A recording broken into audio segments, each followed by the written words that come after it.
Hello everyone, I hope you're having a great day today. Today we're going to explore what happens when their new wooden house finally feels like home. And then one small moment makes Tu Na go still. If you enjoyed this, don't forget to subscribe so you won't miss the next video. The wooden house stood taller than their doubts. Fresh pine and resin hung in the air like a promise finally kept. Sunlight slid across the glass windows, turning them gold. For the first time, the farm didn't look tired. It looked awake. Henry crawled across the smooth wooden floor, palms slapping lightly, babbling to himself as if narrating the miracle. Tu Na stood by the doorway, holding a bundle of wildflowers she had picked from the field. Alex stepped back from the porch railing and exhaled slowly. "We made it," he whispered. Then his phone buzzed. Once, twice. He glanced at the screen. The smile left his face so quietly it almost didn't exist. The contractor's final invoice, 30% unpaid, due in 7 days. He locked the screen before Tu Na could see it. "You okay?" she asked gently. He nodded too fast. "Just a delivery confirmation." She believed him. Or maybe she wanted to. Henry squealed as he pulled himself upright against a chair leg. The house echoed with that small, triumphant sound. For a second, Alex let himself feel it. The boards beneath his feet, the air inside walls he had measured with his own hands, the roof he had climbed to secure. This house was not luxury, it was redemption. He walked to Tu Na and tucked a strand of hair behind her ear. "It's everything you dreamed," he said softly. She looked around. No cracked plaster, no damp corners, no borrowed space. "Yes," she breathed. Behind them, the late sun shifted and shadows stretched long across the floorboards. 7 days. 7 days between dream and consequence. And Alex wondered whether a house built from sacrifice could survive the truth still hiding in his pocket. They began decorating before the paint fully dried. Not because it was finished, but because they needed it to feel finished. Tu Na moved through the rooms with quiet purpose. She hung linen curtains by the windows, white, soft, catching the wind like wings. She arranged wildflowers in a simple clay vase, the scent of fresh stems mixed with the wood. Alive, Alex installed warm yellow lights along the ceiling beams. He tightened each screw carefully, checked each connection twice. He paused sometimes to look at Tu Na moving through the space. Her steps lighter now, less hurried. The house felt like her breath had filled it. Henry crawled in uneven circles, grabbing bits of rope and laughing at his own discoveries. His small palms left faint prints on the polished floor. "Don't chew that," Tu Na laughed gently. Alex smiled at the sound, but the smile didn't stay. Each night, after Tu Na and Henry slept, he reopened the invoice. 30%. He had stretched every loan, delayed every payment, sold tools quietly. The workshop still ran, but slower. He had promised himself the house would be complete before he worried about numbers. Now the numbers were knocking. At breakfast, Tu Na set 3 bowls on the table. The sunlight poured in through the windows. "This feels different," she said. "It feels ours." He nodded. "Yes." But when she turned away, he checked his phone again. The savings account was lower than she thought. He had transferred money 2 days ago, quietly, to cover an old debt from a failed partnership last year. He had told her it was settled. It wasn't. The wood smelled clean, but underneath it, something unsettled lingered. In the afternoon, they hung a framed family photo on the main wall. Henry in Alex's arms. Tu Na leaning into them both. They laughed about the angle. "You're crooked," Alex teased. "So are you," she shot back. For a moment they forgot everything, until his phone buzzed again. He silenced it before she noticed. The house glowed in golden light, but the glow had a countdown. 7 days, and every nail in the wall felt like a reminder of something unpaid. Henry fell asleep on the rug that night. The warm lights Alex had installed cast soft halos across the ceiling. Tu Na lifted Henry gently and carried him to bed. Alex watched them from the doorway. This was why he built it. This. Not beams, not invoices, not pride. Just this quiet weight of family under one roof. His phone vibrated again. He stepped outside onto the porch. The fields were dark. The orchard stretched into shadow. He answered. The lender's voice was calm. Too calm. "You have 4 days now," the man said, "or I'll begin the process."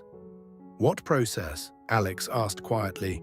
"You signed a collateral clause." Silence. The wooden railing beneath Alex's hand felt suddenly unstable. "The land," he whispered. "Part of it," the voice replied. "Enough." The call ended. Alex stood there, staring at the orchard. That strip of land beside the house, the one Henry ran across daily. The one Tu Na wanted to plant herbs in. He walked back inside. Tu Na was folding laundry by the kitchen table. She looked up at him. "You're pale," she said. He opened his mouth, closed it. Then finally, he said the thing he should have said months ago. "The cafe investment failed." Her hands froze mid-fold. "I thought you said it was resolved." "I lied. Not malicious, not dramatic, just tired. I covered part of it with a loan," he continued. "I thought I could fix it before it touched us." She listened without interrupting. "And now?" "They can take part of the land." She looked around the room, at the curtains, at the photo, at the small shoes by the door. "You built a house on land that isn't safe," she said softly. He nodded. The crack was no longer hidden. It ran straight through the foundation of everything they had just finished. "If they take it," she asked, "what happens to us?" He didn't answer, because he didn't know. And the house, beautiful and new, suddenly felt like it was holding its breath. The confrontation came without shouting. It came in exhaustion. In the kitchen, under yellow lights that no longer felt warm. "You should have told me," Tu Na said. "I was trying to protect you. From reality. From stress." She leaned back against the counter. "You think I can't handle stress? I didn't want you worrying while I figured it out. And now?" He had no defense left. "You built this house," she continued, her voice steady but sharp. "To give us security." "Yes. And now the land itself isn't secure." "I'll fix it." "With what?" He looked down. "With more work." "That's always your answer." He exhaled sharply. "What do you want me to say?" "I want you to stop deciding alone." Silence. Henry stirred in the next room. A small sound. A reminder. Tu Na's eyes softened. "If they take part of the land, Henry loses space to run." Alex swallowed. "If I don't pay, they might come here." The impossible trade-off stood between them. Sell the house quickly at a loss, or gamble on more time. Tu Na closed her eyes briefly. "We could move," she whispered, "back to renting. It would be safe." He shook his head. "This house is ours." She looked at him carefully. "Is it ours?" she asked. "Or is it proof you can fix everything?" The question cut deeper than accusation. He sat down heavily. "I failed once," he said quietly. "I didn't want to fail you too." She crossed the room and stood in front of him. "You don't fail me by struggling," she said. "You fail me by hiding." He reached for her hand. She let him, but she didn't squeeze back yet. "We have 3 days," he said. And then I decide whether to fight or to let it go." Her eyes filled, but she didn't cry. "If we let it go," she said slowly, "we're not losing wood. We're losing a dream. And if we fight," he looked around the room again, "at least we fight together." They sold the orchard equipment first, the old tractor that Alex loved. He watched it drive away from the farm with a quiet ache. That tractor had once meant expansion. Now it meant survival. They cut expenses, cancelled improvements, returned unopened materials. Tu Na packed away decorative items she had just hung. Later, she whispered to herself. Henry didn't understand. He only noticed the tension. "Why no more lights outside?" he asked. "We're saving for something bigger," Tu Na replied gently. She started selling homemade preserves in town again, not because she had to, but because she refused to feel powerless. Alex worked double shifts at the workshop, but he came home earlier than before. No more midnight returns, no more secrets. One night, as they counted the money together at the kitchen table, Tu Na placed her hand over his. "It's not just the house," she said. "It's how we stand inside it." He nodded. They made the final transfer 2 days before the deadline. Not full, but enough to delay seizure. The lender agreed to restructure. At a cost, higher interest, longer term, a burden that would stretch years. They signed anyway, because sometimes the price of happiness is not immediate loss. It's extended wait. The house remained theirs. But it came with a quieter future, less expansion, more caution. Still, it stood. And so did they. The wooden house glowed again in the evening light, not because it was perfect, but because it had survived something. Henry ran barefoot across the porch, laughing. The orchard stretched wide beyond him, smaller in potential now, but still theirs. Tu Na sat beside Alex on the steps. The air smelled of wood and soil.